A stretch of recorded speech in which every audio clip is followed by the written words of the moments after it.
मंडल commission के बाद OBC तबके को आरक्षण मिल चुका है, तो लोकसभा में आरक्षण देने में क्या प्रॉब्लम है? ये तो राजनीतिक मसला है, ये राजनीतिक मसला है। लोकसभा में भी होना चाहिए। जब मंडल कमीशन की सिफारिशें लागू हुई थी तो सिर्फ वो सरकारी सेवाओं में थे, उसी वक्त ये कर देते, इसमें भी लोकसभा में भी कर देते। हालांकि देखिए, आरक्षण से मैं किसी पार्टी को विशेष फायदा मिलते हुए मैंने नहीं देखा। आरक्षण देने के बावजूद भी वीपी सिंह चुनाव हार गए, उनको नहीं मिला।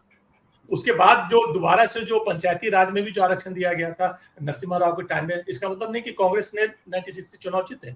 और ये नहीं मैं मानता हूं कि अगर 33% आरक्षण ये दे भी देंगे, उसका कोई इनके वोटिंग पैटर्न पर कोई बहुत बड़ा प्रभाव पड़ा है।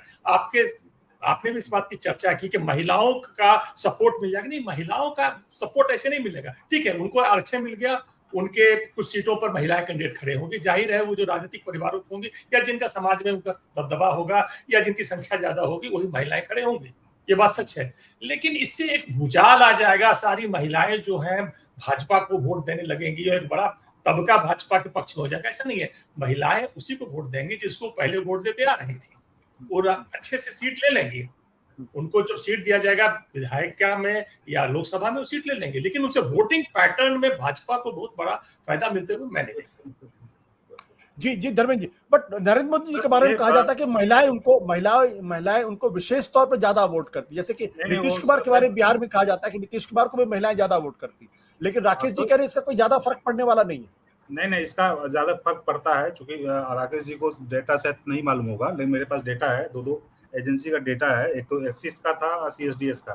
मैं एक्सिस का बता दूं, 2019 में महिलाओं ने, हाउस वाइफ ने 50% वोट जो बीजेपी को दिया है, 23% कांग्रेस को दिया है, 27% अदर्स को दिया है।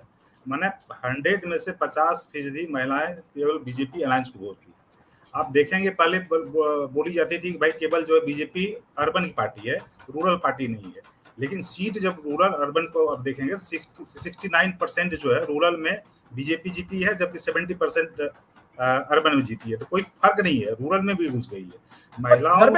धर्मेंद्र जी, यहाँ सवाल ये कि अगर महिलाएं पहले से बीजेपी को 50% वोट कर रही हैं, तो क्या इस बिल के आने के बाद ये 50% बढ़ के 60% होगा या 49 हो जाएगा?